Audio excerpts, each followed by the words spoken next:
और इंडिया इतनी पॉपुलेशन होने के बाद भी 11वें नंबर पे है। इसका मतलब इंडिया में आने वाले जो 10 साल हैं ये सबसे बेहतरीन साल है किसी इंडस्ट्री के, और इंडिया आने वाले 10 सालों में 11वें नंबर से टॉप 3 में पहुंचने वाला है।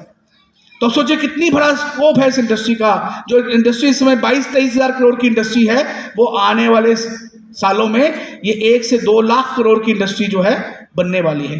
तो हम एक राइट इंडस्ट्री में राइट टाइम के अंदर है, ये समझना बहुत जरूरी है। 3 कारण हैं इस इंडस्ट्री में आने के। मैं आज आपको 3 ऐसे महत्वपूर्ण बातें बताऊंगा जो आपके सोचने के नजरिए को बदल देंगे। पहले तो बात समझिए कि अमीर कैसे हो सकता है एक आदमी। कोई भी काम जो एक आदमी कर रहा है, केवल एक आदमी, मैं ही कर रहा हूं सारा काम, मैं कभी उसको स्केल अप नहीं कर सकता हूं, उसको बढ़ा नहीं कर सकता हूं, क्योंकि मैं अकेला काम कर रहा हूं।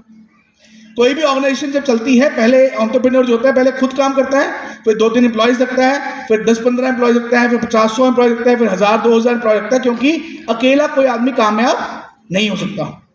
तो जितने लोग यहाँ जॉब कर रहे हैं, कितने लोग यहाँ जॉब कर रहे हैं, जॉब कितने लोग कर रहे हैं यहाँ पे, तो जॉब कर रहे हैं यहाँ पे लोग, हाथ ऊपर कीजिए, शर्माइए मत, पूरा हाथ ऊपर कीजिए। तो पहली बात समझ लो, जॉब में आदमी अमीर नहीं हो सकता है। जॉब में आप एक लिमिटेड इनकम कमा सकते हैं, 10,000, 20,000, 50,000, लाख, 2 लाख। आप जॉब में 2 करोड़ महीना नहीं कमा सकते, बहुत कमाई जॉब के अंदर नहीं। आप उसको स्केल अप करके अकेले काम कर रहे हैं, आप किसी के लिए काम कर रहे हैं, आप किसी और ऑर्गेनाइजेशन के लिए काम कर रहे हैं, अपने लिए काम नहीं कर रहे हैं।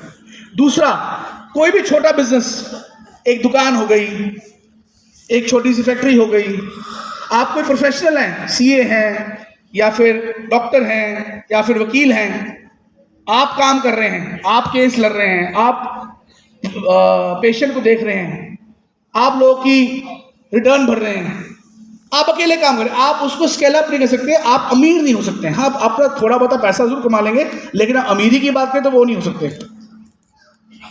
ऐसा क्या किया लोगों ने जो अमीर हो गए? दुनिया में ऐसे क्या किया लोगों ने जो अमीर हो गए? उन्होंने एक नेटवर्क क्रिएट किया। नेटवर्क आपको एग्जांपल से समझाता हूं, आपको जल्दी समझ में आएगा। जैसे हम बात करते हैं रिलायंस की। रिलायंस ने जब जियो लॉन्च किया अपना मोबाइल फोन, उससे पहले यहां पे बहुत बड़ी बड़ी कंपनियां काम कर रही थी। एयरटेल काम कर रहा था, वोडाफोन काम कर रहा था,